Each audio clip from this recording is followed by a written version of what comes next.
Le Premier ministre et le ministre de l'Intérieur avaient tenté de les dissuader de venir à Paris, pronostiquant le pire.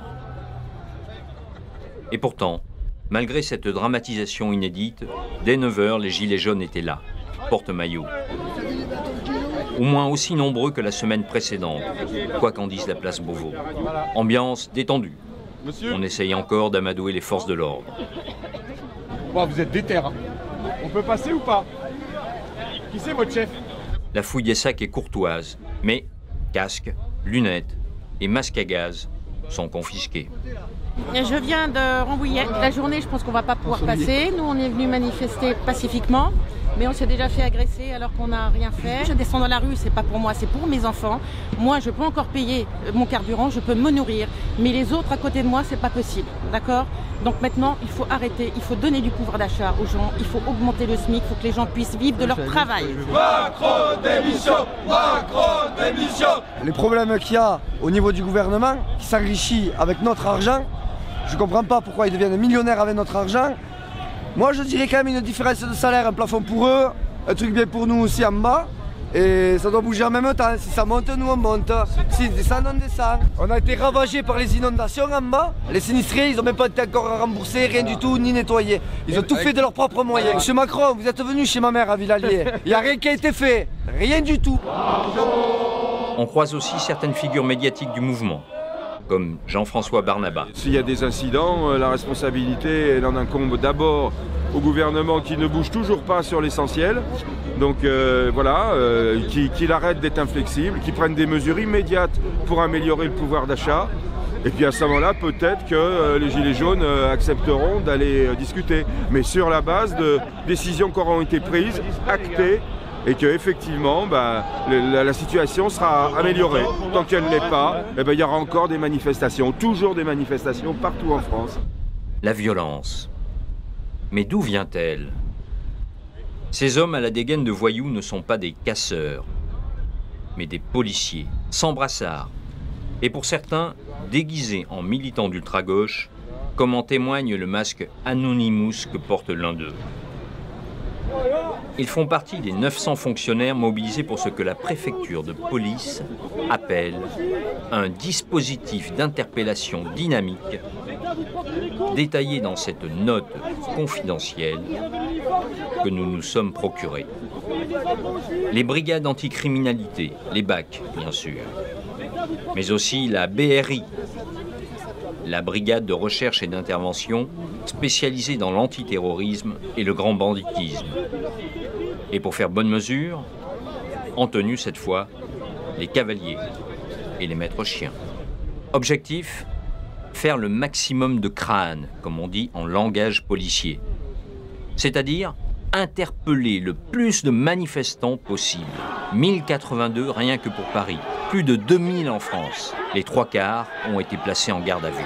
Des interpellations violentes, comme ici, sur les champs, en milieu de journée. Pourtant, sur l'avenue, il n'y avait rien qui puisse servir de projectile et alimenter une quelconque guérilla urbaine. Et les Gilets jaunes n'étaient pas venus chercher l'affrontement, puisqu'en début de matinée, ils déambulaient paisiblement sur l'avenue. Mais les gendarmes mobiles vont rapidement tirer leur première grenade lacrymogène.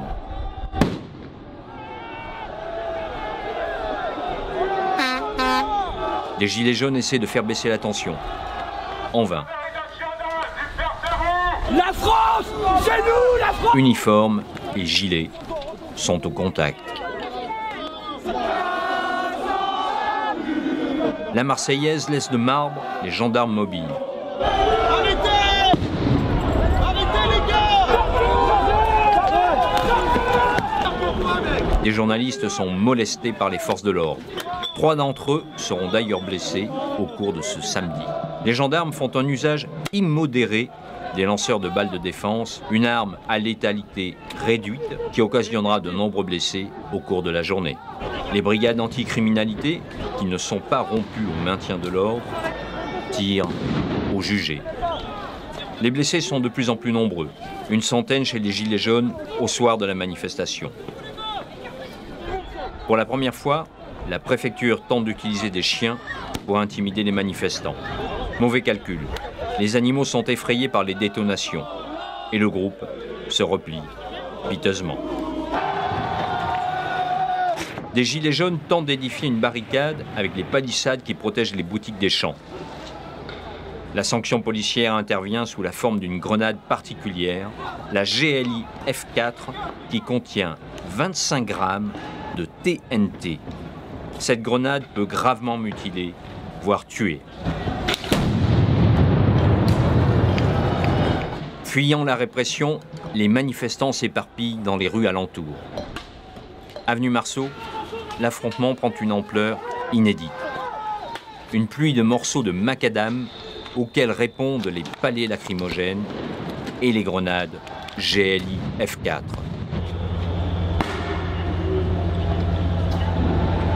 La gendarmerie fait donner ses blindés. Ceux-ci ouvrent le chemin tout en tirant des salves de grenades lacrymogènes.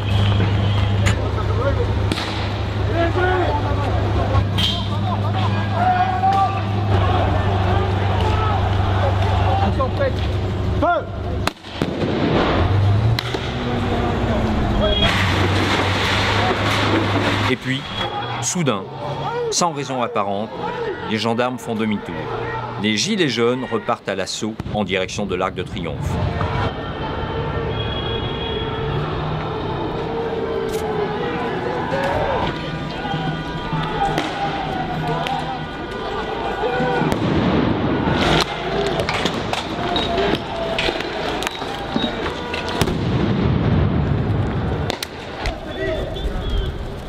Les voitures sont renversées, brûlées, par colère et pour retarder la progression des forces de l'ordre. Les pompiers multiplient les interventions, imperturbables. La nuit est tombée. Au bas des Champs-Élysées, les gilets jaunes résistent, encore, sans violence cela. La gendarmerie entreprend de nettoyer l'avenue des derniers manifestants. Charges, grenades, nassent dans un brouillard qui fait suffoquer.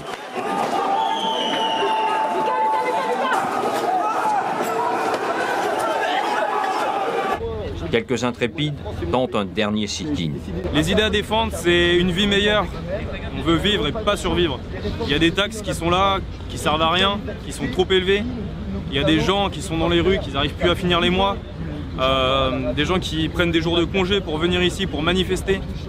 Des gens qui prennent sur leur temps de famille, qui ont des enfants. C'est tout simplement aberrant de savoir qu'aujourd'hui on a un gouvernement qui ne nous écoute pas du tout. Ça fait 4 samedis que les Gilets jaunes se rassemblent sur divers endroits de la France, parce que là on est à Paris, mais il n'y a pas qu'à Paris qu'on se rassemble. Et le souci, c'est que le gouvernement reste sourd à ces idées-là. Il préfère signer des pactes, il préfère discuter avec des gens qui n'ont rien à voir avec le peuple. Un chef de pays, c'est censé être comme un père de famille pour son pays. C'est-à-dire, il doit écouter son peuple et subvenir à ses besoins. Aujourd'hui, le peuple, il est dans la rue. Pourquoi? Parce que le gouvernement n'arrive plus à subvenir aux besoins du peuple. Ce qui fait que, du coup, au bout d'un moment, on en a marre. Ça fait des années que ça dure, des mandats que ça dure. Il n'y a pas que Macron, c'était bien avant lui. Mais le souci, c'est que ça continue et on n'en voit pas la fin. Donc au bout d'un moment, c'est sûr que les Français vont se rebeller.